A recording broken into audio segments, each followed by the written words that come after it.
मैं डॉक्टर दीपांश भाटिया अपनी तरफ से और अपने हॉस्पिटल की स्टाफ की तरफ से सभी शहरवासियों को दीपावली की हार्दिक शुभकामनाएं देना चाहता हूं। और ये कहना चाहता हूं कि इस टाइम कई बारी बाज़ार में जैसे रश है, पॉल्यूशन है, तो ख़ास करके बुज़ुर्ग और जिनको सांस की दिक्कत है वो मास्क डाल के बाज़ार में जाएं, और बच्चे ख़ास करके अपने पेरेंट्स की देख रेख में ही पटाखे बजाएं। और मैं सभी को दीपावली की दोबारा शुभकामनाएं देना चाहता हूँ। गोवर्धन पूजा, जिसे अन्नकूट के नाम से भी जाना जाता है, हिंदू धर्म में एक अत्यंत महत्वपूर्ण और आनंदमय पर्व है जो दीपावली के अगले दिन कार्तिक मास की शुक्ल पक्ष की प्रतिपदा को मनाया जाता है। ये पर्व भगवान कृष्ण की उस लीला को याद करता है जब उन्होंने गोवर्धन पर्वत को अपनी उंगली पर उठाकर ब्रजवासियों को इंद्र के प्रकोप से बचाया था।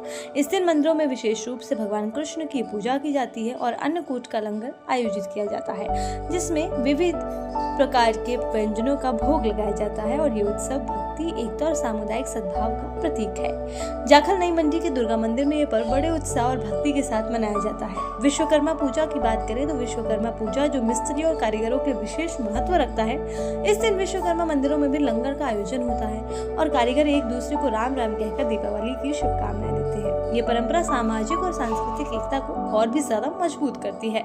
हिंदू पंचांग के अनुसार दीपावली अमावस्या को मनाई जाती है और गोवर्धन पूजा उसके अगले दिन। ये भी सही है कि दीपावली दशहरे यानी कि विजयादशमी के ठीक 20 दिन बाद आती है, क्योंकि दशहरा अश्विन मास की शुक्ल पक्ष की दशमी और दीपावली कार्तिक अमावस्या को होती है।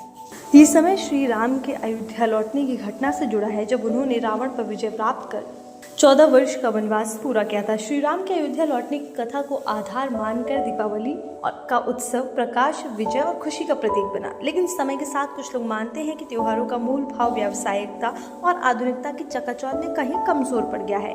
फिर भी गोवर्धन पूजा जैसे पर्व हमें प्रकृति, समुदाय और भक्ति के महत्व को याद दिलाते हैं। भगवान कृष्ण ने गोवर्धन पूजा के माध्यम से संदेश दिया था कि प्रकृति और मानव का रिश्ता अटूट है और हमें उसका सम्मान करना चाहिए। आज के इस पावन अवसर पर हम सभी को गोवर्धन पूजा और दीपावली की हार्दिक शुभकामनाएं। ये पर्व हमारी संस्कृति की समृद्धि और भक्ति की गहराई को दर्शाता है। मंदिरों में लगने वाला अन्नकूट का लंगर, विश्वकर्मा पूजा की राम राम और सामुदायिक उत्सव में हमें एक दूसरे के करीब लाते हैं। आइए इस गोवर्धन पूजा पर हम संकल्प लें कि हम अपनी परंपराओं को जीवंत रखेंगे और प्रेम, एकता और भक्ति के साथ इन पर्वों को मनाएंगे। बताते चले कि गोवर्धन पूजा का विशेष महत्व है। लोग बड़े उत्साह के साथ इस त्योहार को मनाते हैं।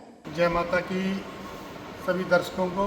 जैसा कि आप सभी को पता है कि दीपावली के दूसरे दिन, अगले दिन अन्नकूट का पर्व मनाया जाता है, क्योंकि दीपावली से अगले दिन गोवर्धन पूजा की जाती है।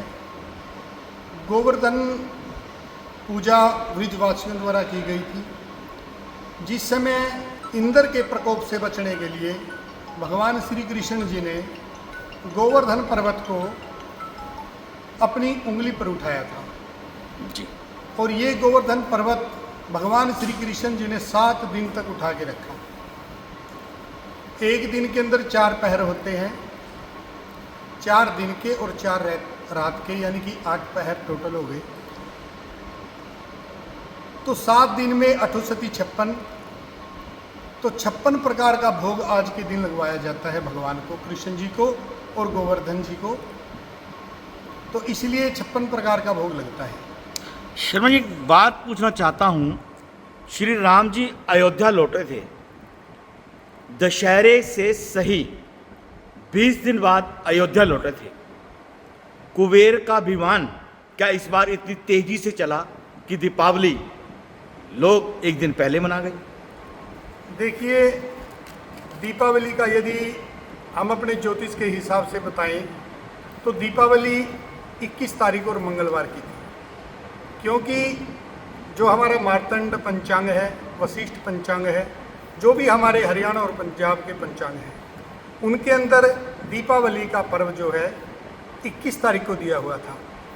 लेकिन कुछ फेसबुक पे भ्रांतियों के कारण कुछ लोगों ने यूट्यूब पे पोस्टें डाली, जिससे लोग भ्रमित हो गए। यदि हम अपने ज्योतिष के हिसाब से चलें तो दीपावली सही मायने में 21 तारीख मंगलवार को थी, और कुछ लोगों ने 21 तारीख को मनाई भी है। इसलिए शास्त्रों में बिल्कुल ठीक था लेकिन कुछ भ्रांतियां फैल गई जिसके कारण 20 तारीख को दीपावली मनवाई। तो आप ये कहना चाहेंगे कि कुबेर जी का रथ इस बार श्री राम जी को अयोध्या एक दिन पहले ले गया, काफी हाँ तेजी से चला। बिल्कुल जी बिल्कुल।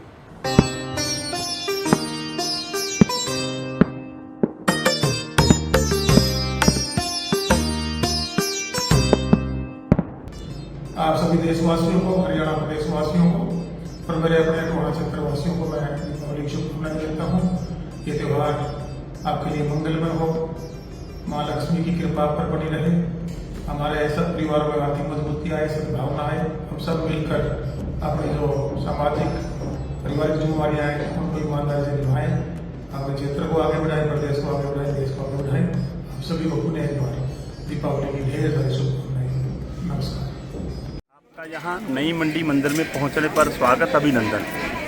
यह आयोजन बड़ी ही धूमधाम से हर साल की तरह इस साल भी हमने मनाया है। जब श्री रामचंद्र जी 14 वर्ष का वनवास काटकर अयोध्या वापस आए थे, उसके अगले दिन श्री कृष्ण जी भगवान ने अन्नकूट का आयोजन किया था और नई मंडी में भी हमने बड़ी धूमधाम से बनाया है। सभी श्याम प्रेमियों को अपील कि आएँ, अपना प्रसाद। शिव दुर्गा हनुमान मंदिर में हर साल कड़ी चावल लंगर का प्रसाद आयोजित किया जाता है।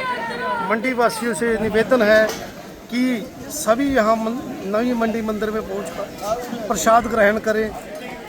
मैं सबसे पहले शिव हनुमान मंदिर, जो कि हर बार पूरे शहर में अन्नकूट मनाता है, तो सभी शहरवासी प्रसाद ग्रहण करते हैं और बहुत अच्छा। सभी मंदिरों में आज टोटल मंदिरों में, श्याम खाटू मंदिर में, शिव मंदिर में, काली माता मंदिर में, कृष्णा मंदिर में, हर मंदिर में प्रसाद बनाया जा रहा है, क्योंकि एक गोवर्धन आज पूजा है, उसके उपलक्ष्य में आज अन्नकूट ही बनाया जाता है। लेटेस्ट वीडियोस के लिए अभी सब्सक्राइब करें A1 हरियाणा को और प्रेस करें बेल आइकन, ताकि सभी अपडेट्स आपको मिले सबसे पहले।